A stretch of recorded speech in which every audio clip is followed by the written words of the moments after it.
नमस्कार दोस्तों, मैं डॉक्टर विकास गुप्ता आप लोगों का स्वागत करता हूं अपने चैनल पर, जहां पर हम आपको जीवन में किस प्रकार बीमारियों से बचें उसके ऊपर क्या कहा हमारे आचार्यों ने, क्या कहते हैं आचार्य चरक, आचार्य सुश्रुत और आचार्य वाग्भट, उनकी रेफरेंस से आपको नॉलेज देते हैं।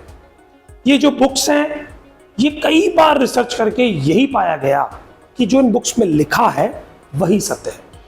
आज किडनी के बारे में, यानी जिसको हम वृक्क भी कहते हैं, इसमें दोष कैसे हो जाते हैं, ये किस धातु से बनी है, इसके अंदर ऐसा क्या भोजन हम ग्रहण करें कि ये दूषित ना हो, और दूषित हो जाए तो दूषित होने की स्थिति में अपने शरीर को स्वस्थ करने के लिए क्या आहार और विहार। हमारे शरीर में आहार विहार की बहुत ज्यादा महत्वता है। आहार विहार जिससे हमारा शरीर बना है, जिससे हमारी शरीर की उत्पत्ति हुई है। तो सबसे पहले प्रश्न आता है, क्या जंक फूड खाने से हमारी किडनी को कोई नुकसान पहुंचता है? इस प्रश्न के उत्तर देने से पहले मैं आपको फिर से वही ले चलता हूं जहां मैंने कहा था कि किडनी बनी किससे।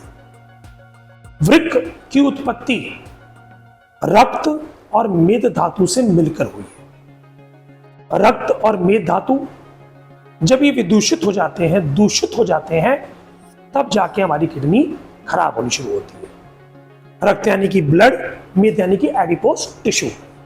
तो जब हम ज्यादा जंक फूड्स खाते हैं, चाहे वो हम बर्गर खाएं, चाउमीन खाएं, पिज्जा खाएं या पैक फूड खाते हैं, ये सारा फूड हमारी बॉडी में एबनॉर्मल फॉर्म के अंदर एडिपोज टिश्यू की फॉर्मेशन करता है। अच्छा, हम देखा होगा बहुत सारे लोग बर्गर खा रहे हैं, मोटे होते जा रहे हैं। बहुत से लोग खूब चाउमीन खाते हैं। मैं चाइनीज की बात नहीं कर रहा हूं, लेकिन पूरे विश्व की बात कर रहा हूं, क्योंकि जो Chinese of method of taking the chowmeins या नूडल्स है वो एक डिफरेंट वे ऑफ प्रोसीजर है, जिससे वो कहीं भी मोटे नहीं होते। लेकिन जो हम लोग अपने हिसाब से उसमें ऑयल, स्पाइसेस ऐड करते हैं, वो आपकी बॉडी में एडिपोज टिश्यू को बढ़ाता है, एबनॉर्मल एडिपोज टिश्यू को। इसी प्रकार जो भोजन के अंदर आप ज्यादा मसालों का प्रयोग करते हैं, अनहेल्दी अनहोलसम फूड। अब बहुत से लोग कहते हैं जी अनहेल्दी अनहोलसम फूड किसे कहते हैं? हमारे शरीर में डाइजेशन का काम पाचक पित्ता का है, जिसे हम लिवर कहते हैं। लिवर का मेन फंक्शन है जो कुछ हम खाएं उसको डाइजेस्ट करते हैं।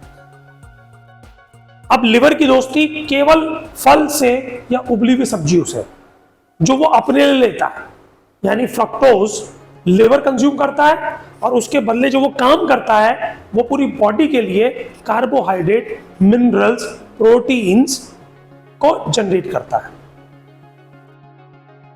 तो हमारे बॉडी के अंदर लिवर को फंक्शन अच्छा रखने के लिए आवश्यकता पड़ती है कि सबसे पहले इंजन स्टार्ट करने के लिए हम हेल्दी फ्रूट्स को ग्रहण करें। ड्राई फ्रूट्स लेने हैं, लेकिन पानी में भिगोए हुए, जिन्हें आप नट्स भी कहते हैं, यानी कि मूंगफली हो, काजू हो, बादाम हो, अंजीर हो या मुनक्का हो, पानी में भिगोए हुए। जैसे वो पानी भिगो जाते हैं तो उनके अंदर उष्णता कम हो जाती है। उष्णता बढ़ने से ब्लड इंप्यूरिफाई होता है, और जैसे उनकी उष्णता कम हो जाती है तो वो इजीली डाइजेस्टेबल हो जाते हैं, लिवर को नुकसान नहीं पहुंचाते, हमारी बॉडी का सप्लीमेंटेशन पूरा कर देते हैं।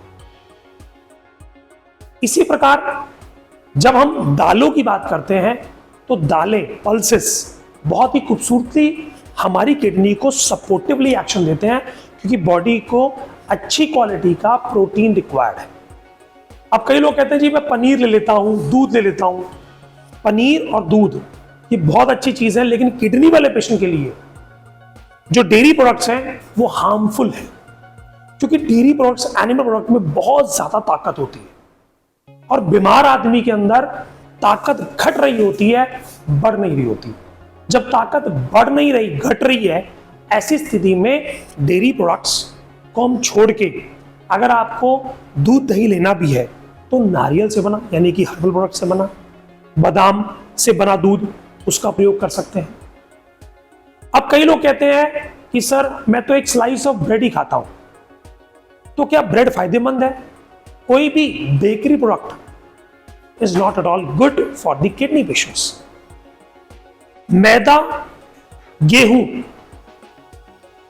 बहुत ज्यादा ताकतवर और बहुत ज्यादा समय लेकर डाइजेस्ट होने वाला भोजन है।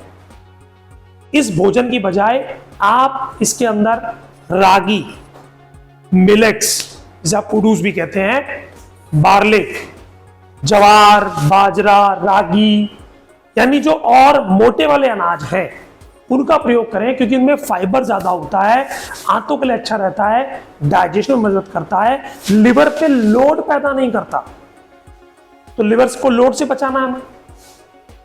उसके अलावा और क्या लोड होता है?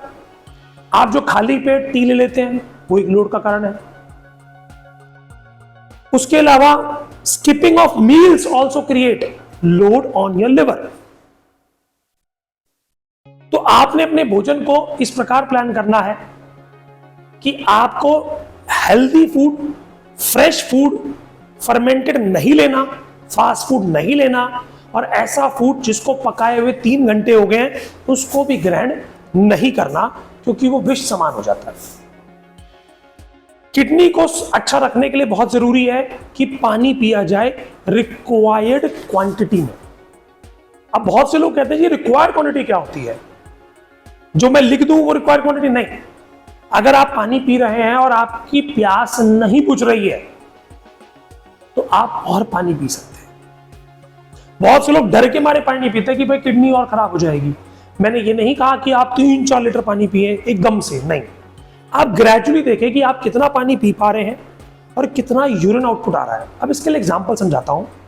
उदाहरण रूप में देखिए कि अगर कोई इंसान 2 लीटर पानी पीता है सर्दी के मौसम में, तो 4 से 5 बार, 6 बार, 7 बार तक पेशाब जाता है।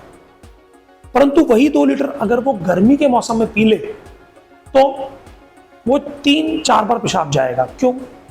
बाकी पानी पसीने के रूप में इवेपोरेट निकल गया शरीर से। तो पानी की मात्रा मौसम के अनुसार, बॉडी के अनुसार, डाइजेशन के अनुसार और कितना पेशाब आ रहा है, जिसे इनटेक आउटपुट चार्टिंग भी हम लोग कहते हैं। भैया पानी पिए, देखे कितना पेशाब आया।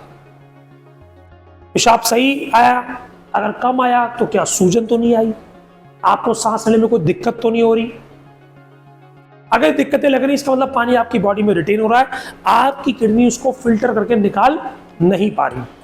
इस स्थिति के अंदर आवश्यकता है आपको डॉक्टरी सलाह की, और आप चाहते हैं कि आप एक ऐसे डॉक्टर के अंदर प्रॉपर ट्रीटमेंट लें जो आपको सही रास्ते पे ले जा सके। क्योंकि ये जो डाइट की कंट्रोवर्सी है ये बहुत बड़ी है।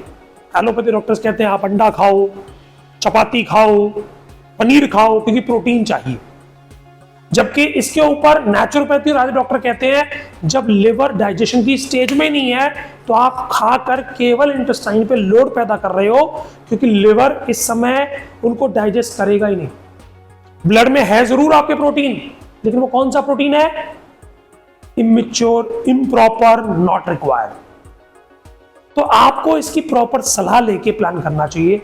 इसके ऊपर वेरियस स्टडीज हैं, वेरियस रिसर्चेज हैं, लेकिन इन सारी रिसर्च में यह प्रूवन हुआ डाइट अगर आयुर्वेदिक या नेचुरोपैथिक बेस होगी तो डाइट आपको वो सपोर्ट देती है जो मेडिसिन भी आपको सपोर्ट नहीं दे पाते। अगली वीडियो में मैं आपसे जरूर मिलूंगा। धन्यवाद, नमस्कार।